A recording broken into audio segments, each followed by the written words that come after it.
Hi guys, आप सबका हमारे YouTube channel Tasmiya career academy पे स्वागत है। गाइस, आज जो हम आपको डिटेल देने जा रहे हैं वो देने जा रहे हैं Bharat electronics limited probationary engineers recruitment 2025 के नोटिफिकेशन के बारे में। भारत इलेक्ट्रॉनिक्स लिमिटेड ने प्रोबेशनरी इंजीनियर्स की 350 वैकेंसीज के लिए अपना नोटिफिकेशन जारी किया है। अगर आप भी इन वैकेंसीज के लिए अप्लाई करना चाहते हैं तो गाइस ये वीडियो आपके लिए बहुत ज्यादा इंपॉर्टेंट है, क्योंकि इस वीडियो में हमने पूरा डिटेल में बताया है कि क्या मिनिमम क्वालिफिकेशन मांगी गई है, क्या आपका सिलेक्शन प्रोसेस रहेगा, लास्ट डेट अप्लाई करने की कब है और ऑनलाइन जाकर के कैसे आपको रजिस्ट्रेशन और फॉर्मेलिटीज पूरी करनी है। तो गाइस पूरा वीडियो देखिएगा और साथ ही साथ में हमारे इस यूट्यूब चैनल को सब्सक्राइब कर लें, लाइक करें और ज्यादा से ज्यादा शेयर करें। तो गाइस सबसे पहले बात करते हैं इनकी ऑफिशियल वेबसाइट की। इनकी जो ऑफिशियल वेबसाइट है वो है www.bel यानी कि BEL-India.in, जहां पर जाकर के आपको रजिस्ट्रेशन और फॉर्मेलिटीज पूरी करनी होगी।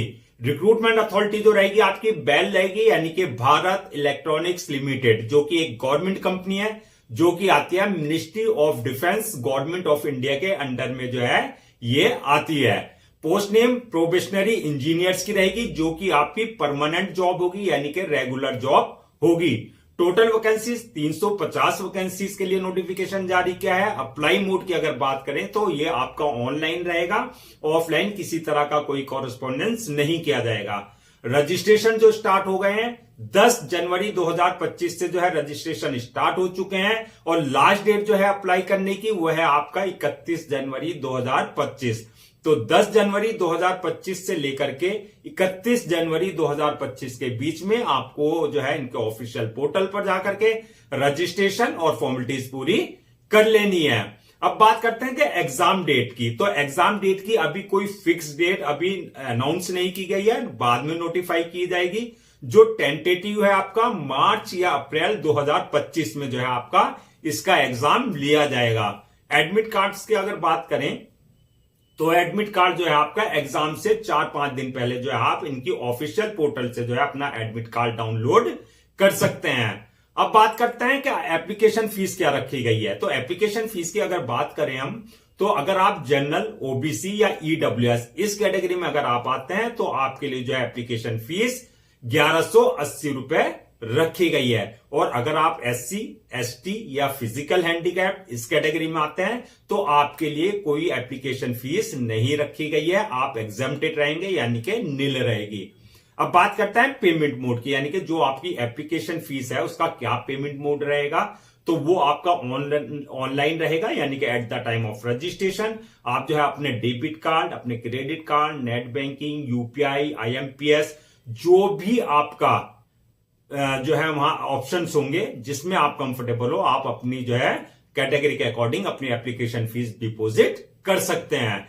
अब नेक्स्ट बात करते हैं कि एलिजिबिलिटी क्राइटेरिया क्या मांगा गया है, यानी कि क्या मिनिमम एजुकेशनल क्वालिफिकेशन मांगी गई है। तो ये आपकी पोस्ट वाइज वरी करेगी, यानी कि आपका जो है इंजीनियर्स, इसमें जो एजुकेशनल क्वालिफिकेशन मांगी गई है engineers degree in relevant field, यानी कि आपके जो है आपके पास जो है इंजीनियरिंग डिग्री होनी चाहिए अपनी फील्ड में।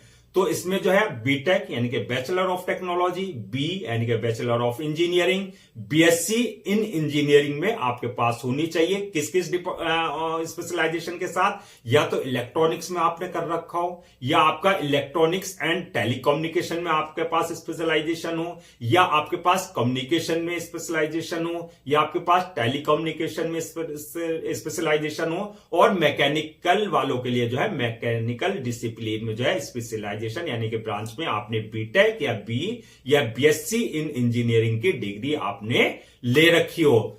दूसरी बात यहां पर, अगर आप फाइनल ईयर के स्टूडेंट्स हैं या फाइनल सेमेस्टर के स्टूडेंट हैं तो आप भी इन वैकेंसीज के लिए अप्लाई कर सकते हैं। अब बात करते हैं एज लिमिट की। तो एज लिमिट की अगर हम बात करें तो मिनिमम 18 साल और मैक्सिमम जो है 25 साल रखी गई है। 18 और 25 के बीच में अगर आप हैं तो आप जो है इन वैकेंसीज के लिए अप्लाई कर सकते हैं।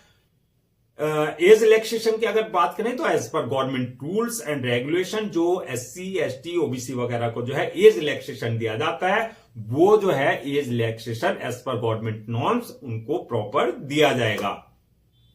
अब नेक्स्ट बात करते हैं सिलेक्शन प्रोसेस क्या रहेगा। तो सिलेक्शन प्रोसेस में जो इसमें मल्टीपल स्टेजेस रहेंगी।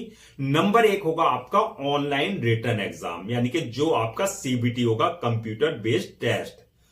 फर्स्ट स्टेज होगी। दूसरी स्टेज जो होगी वो इंटरव्यू की होगी, जो आपका रिटन एग्जाम क्वालिफाई कर लेंगे, दूसरी स्टेज के लिए उनको कॉल किया जाएगा इंटरव्यू के लिए। थर्ड स्टेज जो रहेगी आपकी डॉक्यूमेंट्स वेरिफिकेशन की, यानी कि at the time of registration जो आपने अपने डॉक्यूमेंट्स अपलोड किए हैं वो सारे डॉक्यूमेंट जो आपके ओरिजिनल वेरीफाई किए जाएंगे। और लास्ट स्टेज जो होगी उसके बाद आपकी मेडिकल एग्जामिनेशन, यानी कि जिस पोस्ट के लिए आपने अप्लाई किया है उसके लिए देखा जाएगा कि आप फिजिकली, मेंटली यानी कि पूरा मेडिकली फिट हैं या नहीं है। अब बात करते हैं जो आपका ऑनलाइन रिटन एग्जाम होगा उसका क्या एग्जाम पैटर्न होगा, क्या उसका सिलेबस होगा। तो सबसे पहले हम बात करते हैं एग्जाम पैटर्न की। तो एग्जाम पैटर्न के लिए जो है ऑनलाइन आपका एग्जाम कंडक्ट किया जाएगा, यानी कि CBT based computer based test होगा। दूसरा ये जो होगा आपका ऑब्जेक्टिव टाइप होंगे, यानी कि MCQ type multiple choice questions होंगे। तीसरा टोटल क्वेश्चंस जो होंगे आपके 125 क्वेश्चंस होंगे, जो कि आपके मैक्सिमम मार्क्स 125 मार्क्स के रहेंगे, यानी कि एक क्वेश्चन आपका 1 नंबर का होगा। टाइम जो दिया जाएगा सॉल्व करने का पेपर को 2 घंटे का टाइम दिया जाएगा, यानी कि 120 मिनट आपको दिए जाएंगे। मीडियम ऑफ एग्जाम की अगर बात करें तो हिंदी और इंग्लिश दोनों मीडियम में आपके लिए जो है पेपर रहेगा, जिसमें आप कंफर्टेबल हो उस लैंग्वेज में जो है आप अपना आंसर दे सकते हैं। नेगेटिव मार्किंग रॉन्ग आंसर के लिए जो है नेगेटिव मार्किंग का प्रोविजन इसमें रखा गया है। अब बात करते हैं सिलेबस क्या रहेगा। तो सिलेबस की अगर हम बात करें तो इसमें जो 125 क्वेश्चंस रहेंगे तो उसमें से 100 क्वेश्चन जो रहेंगे वो आपके अपने कोर इंजीनियरिंग सब्जेक्ट से, यानी कि जो आपकी इंजीनियरिंग फील्ड है, जो आपका स्पेशलाइजेशन है, जिस ब्रांच से आपने बीटेक, बीई या बीएससी इन इंजीनियरिंग किया है, 100 क्वेश्चंस उससे होंगे आपके अपने रिलेटेड सब्जेक्ट से। और 25 क्वेश्चन जो रहेंगे वो आपका जनरल एप्टीट्यूड से और रीजनिंग से क्वेश्चंस आपके रहेंगे। तो टोटल 125 क्वेश्चन जो है आपका सिलेबस ये रहेगा। अब बात करते हैं मेरिट लिस्ट किस बेसिस पे बनेगी। तो मेरिट लिस्ट की अगर बात करें हम तो on the basis of your written examination and plus interview, यानी कि जो आपने रिटन एग्जाम में अपने सीबीटी में मार्क्स ऑब्टेन किए हैं प्लस जो आपने इंटरव्यू में अपने मार्क्स ऑब्टेन किया, उस बेसिस पर आपकी फाइनल मेरिट लिस्ट तैयार की जाएगी। अब रिजल्ट की अगर बात करें तो रिजल्ट जो आपका डिक्लेयर होगा, जो आपका भारत इलेक्ट्रॉनिक्स लिमिटेड की ऑफिशियल वेबसाइट है उस पे जो है आपका जो है आपका मेरिट जो आपका रिजल्ट डिक्लेयर कर दिया जाएगा, जो भी कैंडिडेट सेलेक्ट होंगे। अब बात करते हैं सैलरी एंड अलाउंसेस की। तो सैलरी की अगर बात करें तो इसमें बेसिक पे जो रहेगी आपकी 40,000 से स्टार्टिंग होगी, यानी कि बेसिक पे 40,000 से और 1,40,000 के बीच में रहेगी, यानी कि आपका सिलेक्शन होने के बाद जो है स्टार्टिंग सैलरी भी 40,000 से लेकर के, और जैसे जैसे आपका जो है एक्सपीरियंस होता रहेगा उस हिसाब से आपका इंक्रीमेंट, प्रमोशन वगैरह सारी चीजें आपको मिलती रहेंगी। अलाउंसेस की अगर बात करें तो सारे allowances as per government norms, as per company norms जो है आपको सारे दिए जाएंगे, चाहे वो डीए है, डीएनएस अलाउंसेस है, चाहे वो एचआरए है, हाउस रेंट अलाउंसेस है, मेडिकल फैसिलिटीज हैं, इसके अलावा जो है अदर जो भी फैसिलिटीज हैं वो सारी as per government norms, as per government company norms आपको प्रॉपर दी जाएगी। अब बात करते हैं जो आपकी 350 वैकेंसीज हैं उनको कैटेगरीज वाइज अगर हम डिवाइड करें, ब्रेक डाउन करें तो वो किस हिसाब से है। तो आपका जनरल के लिए जो रखी गई है 143 वैकेंसीज हैं, 143। ओबीसी वालों के लिए 94 वैकेंसीज रिजर्व रखी गई हैं, एससी कैटेगरी वालों के लिए 52 वैकेंसीज रखी गई हैं, एसटी वालों के लिए 26 वैकेंसीज रखी गई हैं और ईडब्ल्यूएस वालों के लिए 35 वैकेंसीज रखी गई हैं। इस तरीके से आपकी 350 वैकेंसीज फिल की जाएगी। पोस्ट वाइज भी बात कर लें तो पोस्ट वाइज जो वैकेंसीज रखी गई हैं वो है आपका प्रोबेशनरी इंजीनियर्स इलेक्ट्रॉनिक्स वालों के लिए 200 पोस्ट हैं और प्रोबेशनरी इंजीनियर्स मैकेनिकल वालों के लिए 150 पोस्ट है, यानी कि टोटल लगा करके आपकी 350 पोस्ट इस तरीके से फिल की जाएगी। अब बात करते हैं कि आपका जॉब लोकेशन की। इसमें तो जॉब लोकेशन की जो है इसमें जो स्पेशली आपका जो हायरिंग की जा रही है वो की जा रही है आपका जैसे बेंगलोर के लोकेशन के लिए, जो बेंगलोर में इनके जो अपना डिपार्टमेंट्स है, यूनिट्स है, कंपनी है, ब्रांचेस है, वहां के लिए। प्लस गाजियाबाद के लिए यानी कि जो यूपी में है, पुणे के लिए, हैदराबाद के लिए, चेन्नई के लिए, आंध्र प्रदेश के लिए, हरियाणा के लिए, उत्तराखंड के लिए और मुंबई की ब्रांच के लिए जो है अभी हायरिंग की जा रही है। लेकिन अगर जरूरत पड़ेगी, जो इंडिया में और जगह इनके यूनिट्स लगे हुए हैं कंपनी के, इसके अलावा जो है इनकी ब्रांचेस जहां जहां है या डिपार्टमेंट्स जहां जहां है, ऑल ओवर इंडिया आपका कहीं भी जो है आपको पोस्टिंग दी जा सकती है। अब बात करते हैं कि डॉक्यूमेंट्स क्या क्या आपको रेडी रखने हैं। इनके रजिस्ट्रेशन से पहले क्या क्या आपको सारे डॉक्यूमेंट्स रेडी रखने हैं। तो डॉक्यूमेंट्स की अगर बात करें, जो आपके सारे एकेडमिक सर्टिफिकेट्स हैं, आपके प्रोफेशनल सर्टिफिकेट्स हैं, चाहे वो आपने सेमेस्टर वाइज किया है, चाहे आपने ईयर वाइज किया, वो सारे सर्टिफिकेट्स आपको 10th क्लास से लेकर के और आपकी हायर डिग्री जो भी है, बीटेक, बीई या जो आपने बीएससी इंजीनियरिंग किया है, वो सारे डॉक्यूमेंट्स आपको जो है अपना स्कैन कॉपी करा करके रखना है। इसके अलावा बर्थ सर्टिफिकेट यानी कि 10th की मार्कशीट में अगर आपका डेट ऑफ बर्थ अगर मेंशन नहीं है तो बर्थ सर्टिफिकेट आपके पास जो है कंसर्न अथॉरिटी से आपके पास होना चाहिए। इसके अलावा जो है आपका कास्ट सर्टिफिकेट यानी कि अगर आप एससी, एसटी, ओबीसी का किसी तरह का कोई रिजर्वेशन ले रहे हैं तो उससे जो है आपके पास कास्ट सर्टिफिकेट आपके पास कंसर्न अथॉरिटी से आपके पास होना चाहिए। डिसेबिलिटी सर्टिफिकेट यानी कि अगर आप किसी तरह का फिजिकल हैंडीकैप का कोई रिजर्वेशन ले रहे हैं तो वो डिसेबिलिटी सर्टिफिकेट भी आपके पास होना चाहिए। इसके अलावा जो है इनकम सर्टिफिकेट यानी कि अगर आप ईडब्ल्यूएस इकोनॉमिकली वीकर सेक्शन का कोई रिजर्वेशन ले रहे हैं तो आपके पास जो है इनकम सर्टिफिकेट भी कंसर्न अथॉरिटी से आपके पास होने चाहिए। इसके अलावा जो आपका पासपोर्ट साइज फोटोज जो रिसेंटली क्लिक की हुई हो, इसके अलावा आपको जो है सिग्नेचर, थंब इंप्रेशन और इसके अलावा जो है आपका एड्रेस प्रूफ वगैरह, ये सारी चीजें, आईडी वगैरह आपके पास जो है पहले से सारे डॉक्यूमेंट्स आपके पास जो है स्कैन कॉपी आपको तैयार रखने हैं। अब बात करते हैं कि अप्लाई करने का क्या प्रोसेस रहेगा। तो जैसे कि हमने बताया था, पूरा जो प्रोसीजर रहेगा वो ऑनलाइन रहेगा, ऑफलाइन किसी तरह का कोई कॉरेस्पॉन्डेंस नहीं किया जाएगा। तो ऑनलाइन अप्लाई करने के लिए सबसे पहले आपको भारत इलेक्ट्रॉनिक्स लिमिटेड की ऑफिशियल जो पोर्टल है www.bel-india.in पर विजिट करना है।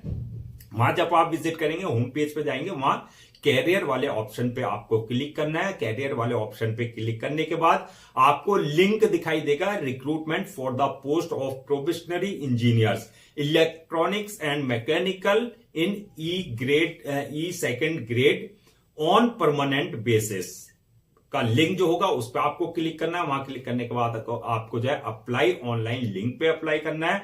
वहां जाकर के सबसे पहले अगर आपने इनके पोर्टल पर अपने आप को रजिस्टर्ड नहीं करा रखा है, यानी कि वहां से आपने जो है अपना जो है यूजर नेम और पासवर्ड जनरेट नहीं कर रखा है, तो सबसे पहले आपको न्यू यूजर पे जाकर के अपनी पर्सनल डिटेल्स डाल करके वहां जो है अपना वैलिड ईमेल आईडी और मोबाइल नंबर से जो है आपको अपना जो है रजिस्ट्रेशन आईडी और अपना पासवर्ड जनरेट करना है, जो आपके क्रेडेंशियल होंगे। अगर आपने ऑलरेडी इनके पोर्टल पर अपने आप को रजिस्टर करा रखा है तो आपके पास ऑलरेडी यूजर नेम और पासवर्ड यानी कि क्रेडेंशियल होंगे, तो उन क्रेडेंशियल से आपको लॉग इन करना है। लॉग इन करने के बाद जो है आपको जो फॉर्म आएगा वो फॉर्म पूरा फिल करना है, जहां पर आपकी पूरी डिटेल्स मांगी जाएगी, जैसे आपका नाम, फादर नेम, मदर नेम, आपका डेट ऑफ बर्थ, आपकी जो एकेडमिक क्वालिफिकेशन, आपकी प्रोफेशनल क्वालिफिकेशन, आपका जो एक्सपीरियंस, जो भी वहां डिटेल्स है वो आपको बिल्कुल एक्यूरेट फिल करनी है। जब आप डिटेल्स फिल कर देंगे उसके बाद नेक्स्ट ऑप्शन आएगा आपके पास जो है अपलोड योर डॉक्यूमेंट्स का, यानी कि जो आपके सारे डॉक्यूमेंट्स है वो आपको स्कैन कॉपी करा कर अपने डॉक्यूमेंट्स अपलोड करने हैं। प्लस आपका जो पासपोर्ट साइज फोटोज है वो अपलोड करना है, सिग्नेचर, थंब इंप्रेशन जो भी वहां है वो सारी चीजें आपको डॉक्यूमेंट्स अपलोड करने हैं। डॉक्यूमेंट्स अपलोड करते वक्त इस बात का ध्यान रखना जो एक उनका प्रेस्क्राइब्ड फॉर्मेट है, जो उनका एक स्पेसिफिकेशंस है, उसके ही अकॉर्डिंग आप जो है अपने सारे डॉक्यूमेंट्स अपलोड करेंगे। डॉक्यूमेंट्स अपलोड करने के बाद नेक्स्ट ऑप्शन रहेगा आपका पेमेंट का, यानी कि जो आपकी एप्लीकेशन फीस है वो आपको अपनी कैटेगरी के अकॉर्डिंग आपको जो है पेमेंट करनी है। अपने debit card, credit card, net banking, UPI या जो अदर्स उनके पेमेंट गेटवे हैं उसके थ्रू आप जो है अपनी एप्लीकेशन फीस जो है डिपॉजिट कर देंगे। जिनके लिए एग्जम्प्टेड है, जिनको फी नहीं देनी है एप्लीकेशन फीस, वो इस ऑप्शन को स्किप कर देंगे। इसके बाद जो है आपके पास नेक्स्ट ऑप्शन आएगा सबमिशन का, यानी कि फॉर्म को सबमिट का, यानी कि सबमिट से पहले आपको एक बार प्रीव्यू, यानी कि जो आपका फॉर्म है एक बार उसे पूरा रिव्यू कर लेना है, यानी कि चेक कर लेना है। किसी तरह की कोई मिस्टेक तो आपने नहीं किया, अगर मिस्टेक किया तो वहां आप अपना रिव्यू में करेक्शन कर सकते हैं। तो रिव्यू करने के बाद जो फॉर्म को सबमिट कर दें, और सबमिट करने के बाद जो है उसकी 1 या 2 कॉपी जो है आप प्रिंट आउट जरूर ले लें for your future reference, so that आपके पास जो है एक हार्ड कॉपी के रूप में आपके पास जो है एक ऑफिशियली रिकॉर्ड आपके पास हो जाएगा। तो गाइस ये थी आपकी Bharat electronics limited probationary engineers recruitment 2025 का नोटिफिकेशन। आई होप आपके सारे डाउट्स क्लियर हो गए होंगे। अगर अब भी आपको किसी तरह का कोई डाउट है, आपकी कोई इंक्वायरी है, तो आप हमसे कमेंट सेक्शन में पूछ सकते हैं, हम उसका रिप्लाई जरूर देंगे। मैं एक बार फिर से आपको रजिस्ट्रेशन डेट और लास्ट डेट रजिस्ट्रेशन की रिमाइंड करा देता हूं, सो दैट आप उसे नोट डाउन कर लें। रजिस्ट्रेशन जो स्टार्ट है वो 10 जनवरी 2025 से स्टार्ट हो चुके हैं, और लास्ट डेट जो है रजिस्ट्रेशन की यानी कि अप्लाई करने की 31 जनवरी 2025 है। तो 31 जनवरी 2025 से पहले आपको इनके ऑफिशियल पोर्टल www.bell-india.in पर जाकर के रजिस्ट्रेशन और फॉर्मेलिटीज पूरी कर लेनी है। गाइस हम आपके लिए जितने भी गवर्नमेंट जॉब्स हैं, गवर्नमेंट एग्जाम्स हैं, उससे रिलेटेड पूरा अपडेट से लेकर के आते हैं। इसके साथ साथ जो है प्रॉपर कैरियर गाइडेंस पे आपके लिए वीडियोज लेकर के आते हैं। अगर आप भी चाहते हैं कि आपको प्रॉपर कैरियर गाइडेंस मिलती रहे और साथ ही साथ में आपको जो है गवर्नमेंट जॉब्स और गवर्नमेंट एग्जाम्स के पूरे जो है नोटिफिकेशंस मिलते रहे, तो आप लोगों से मेरी रिक्वेस्ट है आप हमारे इस यूट्यूब चैनल को सब्सक्राइब कर लें, लाइक करें और ज्यादा से ज्यादा शेयर करें।